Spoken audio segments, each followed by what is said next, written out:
আর কত আমরা ঠকবো? একটু সচেতন হন, একটু প্রতিবাদ করেন। আমি এখন একটা তেল কিনে নিয়ে আসলাম, এখানে এখানে দেখেন 30 মিলি ফ্রি। আর কত প্রতারিত হব? টোটাল এইখানটা এস্টিমেট দেওয়া আছে 200 মিলি তেল, আর সাথে 30 মিলি ফ্রি আছে, 230 মিলি। এটা বোতল সহ ওজন দিলে 220 মিলিও হয় না।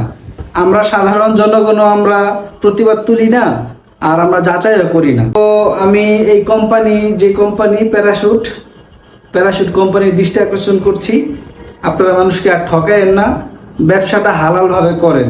এটা হালাল ব্যবসার সিস্টেম না। ব্যবসাটা সুন্দর মতো করেন, মানুষকে ঠকায়েন না। আর কত ঠকাবেন মানুষকে? আর বাংলাদেশের মানুষ তো কিছু আছে বোকা, কিছু অসচেতন, আর কিছু আছে যাই না বুঝে চুপচাপ থাকে।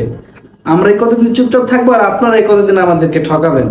আমি 230 মিলি তেলের টাকা দিছি, আপনি আমার বোতল সহ 220 মিলিও দিতে পারলেন না। এটা তো